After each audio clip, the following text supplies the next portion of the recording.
और बड़ी खबर आपको बता दें, गुजरात के गांधीनगर में ऑपरेशन डेल्टा हंट के तहत पुलिस ने अवैध रूप से रह रहे 362 बांग्लादेशी नागरिकों को गिरफ्तार किया। उप मुख्यमंत्री हर्ष संघवी के मुताबिक 780 से ज्यादा संदिग्धों की जांच जारी है। 6200 से ज्यादा लोगों की पड़ताल की जा रही है। पुलिस तकनीकी निगरानी और खुफिया जानकारी से अभियान चला रही है। आगे भी कार्रवाई जारी रहेगी। तो ये कार्रवाई रुकने वाली नहीं है, आगे भी गुजरात पुलिस की कार्रवाई जारी रहेगी। गुजरात में घुसपैठियों के खिलाफ अभियान चलाया गया। इसके तहत गुजरात पुलिस ने अवैध रूप से रह रहे 362 बांग्लादेशी नागरिकों को गिरफ्तार किया है। Gujarat police operation delta Hunt के तहत राज्य में अवैध रूप से बांग्लादेशी नागरिकों की पहचान में जुटी है। वडोदरा, सूरत से लेकर भरूच तक बांग्लादेशी नागरिकों की तलाशी के लिए अभियान चलाया गया। इसके तहत 362 बांग्लादेशी नागरिकों को गिरफ्तार किया गया। इसके अलावा 780 से अधिक अन्य संदिग्ध व्यक्तियों की जांच जारी है। गुजरात पुलिस को कुल 6200 से अधिक लोगों के दस्तावेजों की जाँच करनी है। लिहाजा आने वाले दिनों में राज्य के अलग अलग हिस्सों में तलाशी का काम जारी रहेगा।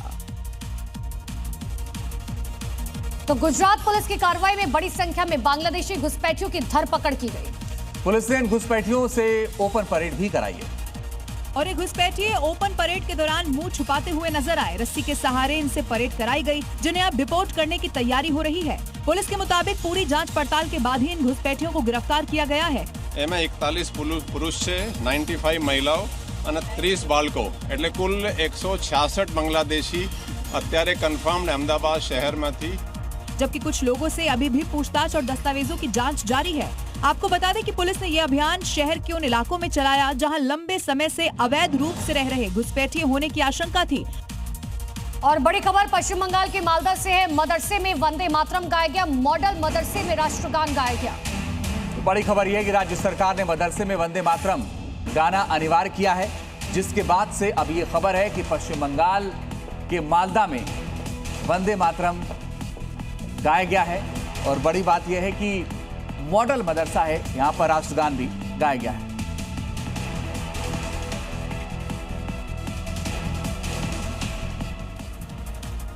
खबर है, अग्निकांड के बाद एक्शन में है सरकार। अवैध होटल पर शिकंजा कसा जाएगा दिल्ली सरकार की तरफ से।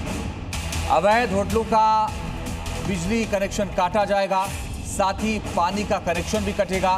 होटलों, नर्सिंग होम की जांच होगी। फायर सेफ्टी मानकों की भी जांच की जाएगी।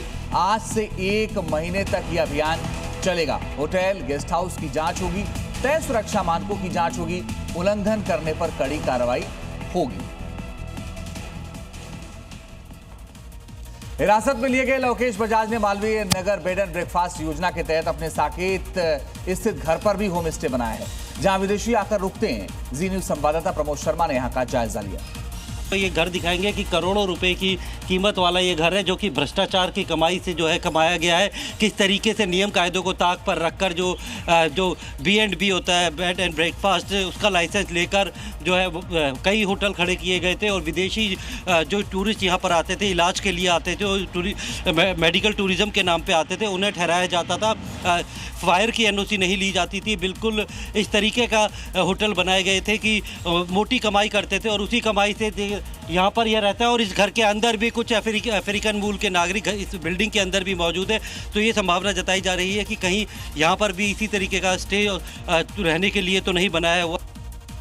इसके अलावा होटल मालिक लवकेश बजाज की ग्रीन रेजिडेंसी नाम से एक और बिल्डिंग है, जिसमें विदेशी आकर रुकते थे। जी न्यूज संवाददाता ने ग्राउंड पर जाकर यहाँ का भी जायजा लिया। देखिए, B&B के नाम पे ये ग्रीन रेजिडेंसी है, जिसका एक पार्टनर जो लोकेश बजाज है वो उसके नाम पर है ये। और इस बिल्डिंग में भी बेसमेंट से लेके 4 फ्लोर तक होटल बना रखा है। कुल 28 कमरे यहाँ पे बनाए हुए हैं। और इस वक्त आप देख सकते हैं ये बेसमेंट है।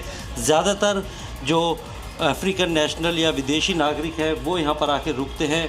और ख़ास तौर पर ये लोग यहाँ पर आसपास के नामी जो अस्पताल है वहाँ पर इलाज के लिए आते हैं। और उन्हीं जो तीमारदार हैं या फिर पेशेंट हैं उनके लिए इस तरीके के बेसमेंट में भी कमरे बनाए हुए हैं। जो पिछले 6 महीनों में दिल्ली में लगातार जो आग लगने की घटनाएं हुई हैं, उन घटनाओं में बहुत से लोगों के मारे जाने की भी खबरें सामने आ रही हैं। सवाल यह है कि आखिर दिल्ली में वो कौन से सेफ्टी नॉर्म्स नहीं हैं जिनकी धज्जियां उड़ी हुई हैं और उसके बावजूद भी लोग ध्यान नहीं दे रहे हैं और लोगों की जान जा रही है।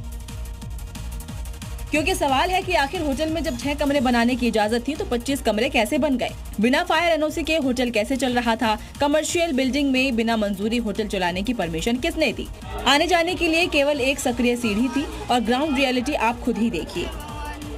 दोनों तरफ दुकानें यहाँ पर हैं, नीचे में दुकान है, ऊपर में मकान है, लोग ऊपर में मकानों में रह रहे हैं।